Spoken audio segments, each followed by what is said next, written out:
Dictation 100 शब्द प्रति minute start होगा 5 सेकंड बाद।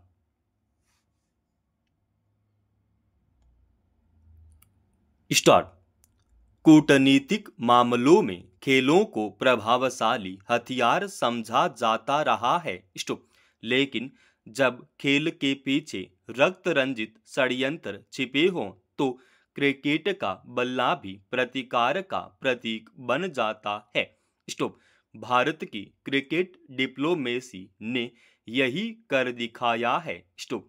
बीसीसीआई के इस निर्णय को कि भारत अब आईसीसी टूर्नामेंट के ग्रुप चरण में पाकिस्तान से नहीं खेलेगा, एक खेल नियंत्रक संस्थान का रुख ही नहीं, बल्कि राष्ट्र की नैतिक उद्घोषणा ही कहा जाना चाहिए। पैरा।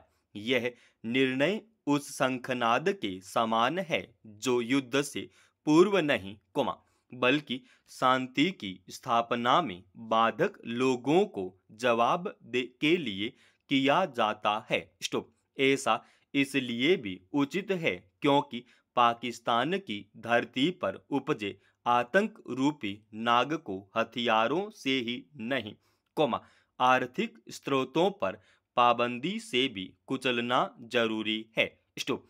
वस्तुतः भारत ने क्रिकेट के खेल को उस चाबुक के रूप में उठाया है, जो दुश्मन की चालों पर सटीक प्रहार करता है, बिना बारूद के, बिना खून के। स्टॉप। यह कदम बताता है कि भारत अब सिर्फ सीमाओं पर नहीं, दूसरे मंचों पर भी पाकिस्तान का निर्णायक जवाब देने का ऐलान कर रहा है। स्टॉप।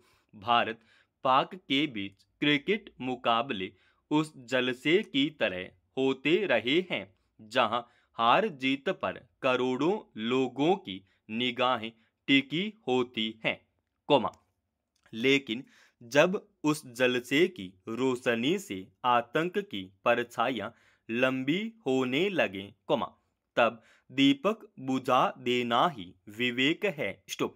बीसीसीआई का निर्णय यही विवेक है, जो राष्ट्रहित को हर रोमांच के सदैव ऊपर रखता है। स्टॉप। भारत ने बता दिया है कि अब वह बाउंड्री की नहीं, सीमा की सोचता है। स्टॉप। जब सीमा पर खून बह रहा हो, तब खेल के नाम पर तालियां नहीं बल्कि करारे जवाब की गूंज होनी चाहिए। स्टॉप। भारत की यह क्रिकेट डिप्लोमेसी आतंक के खिलाफ मुखर विरोध है। स्टॉप। बीसीसीआई का यह निर्णय पाकिस्तान के क्रिकेट बोर्ड को ही नहीं, बल्कि उसकी सरकार को भी सीधा आर्थिक झटका देगा। स्टॉप। भारत से होने वाले हर मैच की कमाई पाक के लिए लाखों डॉलर का लाभ लेकर आती है, जो सीधे या परोक्ष रूप से आतंक के वित्तपोषण में सहयोग करता है। स्टॉप।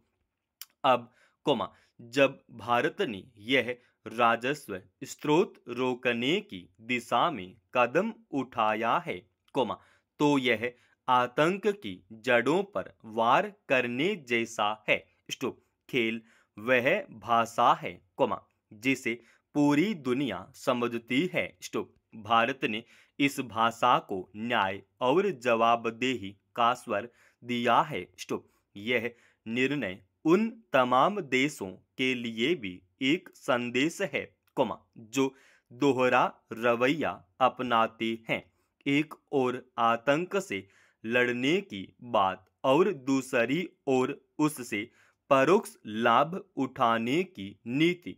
स्टॉप।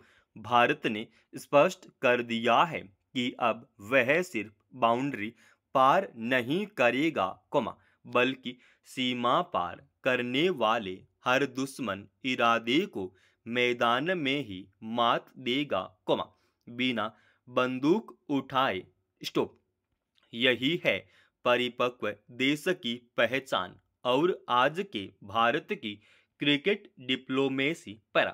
प्लास्टिक प्रदूषण कितना घातक सिद्ध हो रहा है, अब यह बात छिपी हुई नहीं है। यह जमीन ही नहीं, समुद्र को भी प्रदूषित कर रहा है। माइक्रोप्लास्टिक के रूप में जो नया खतरा सामने आया है, उससे वैज्ञानिक भी चिंतित नजर आ रहे हैं। रक्त, फेफड़े, यकृत, मस्तिष्क ही नहीं, गर्भ तक माइक्रोप्लास्टिक पहुंच गया है।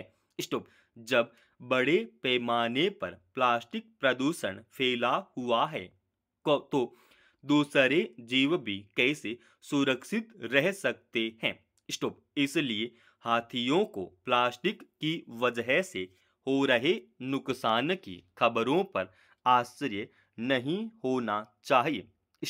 हाथियों के आवागमन के गलियारों तक प्लास्टिक की पहुंच इंसानी गतिविधियों के चलते ही हुई होगी, या फिर नदी नालों के जरिए वे भी प्लास्टिक की पहुंच से अछूते नहीं रहे हैं। इसलिए हाथियों के पेट में भी बड़ी मात्रा में प्लास्टिक जमा होने के मामले सामने आ रहे हैं। एक तरह से प्लास्टिक सर्वव्यापी हो गया है, जिससे खतरे की गंभीरता का पता चलता है।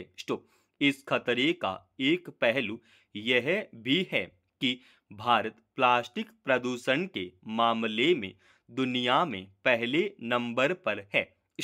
नेचर जर्नल में प्रकाशित एक अध्ययन में बताया गया था कि उच्च आय वाले देशों में प्लास्टिक कचरा उत्पादन दर अधिक है, लेकिन वहां प्लास्टिक के नियंत्रण निपटान की व्यवस्था है।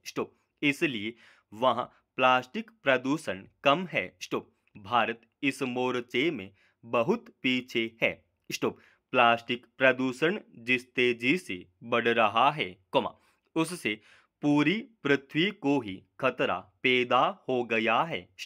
यही वजह है कि प्लास्टिक का इस्तेमाल कम से कम करने और प्लास्टिक कचरे के निस्तारण पर जोर दिया जा रहा है।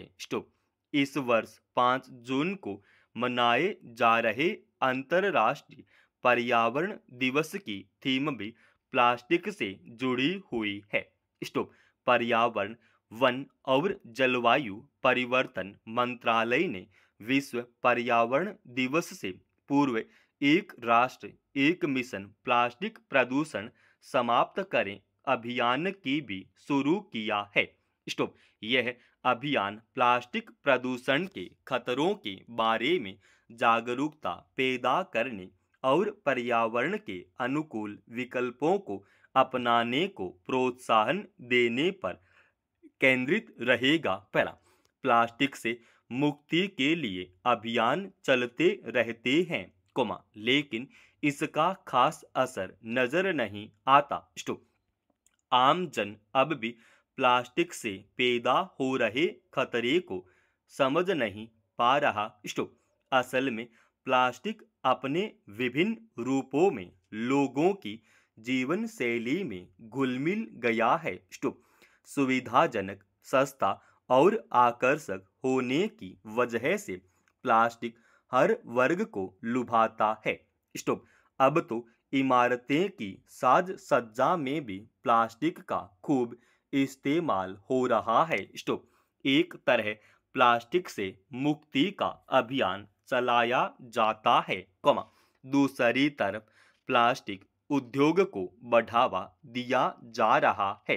प्लास्टिक प्रदूषण से निपटने के लिए कथनी करनी का यह अंतर समाप्त करना होगा और प्लास्टिक कचरे के निस्तारण की ठोस योजना बनाकर उस पर अमल करना होगा।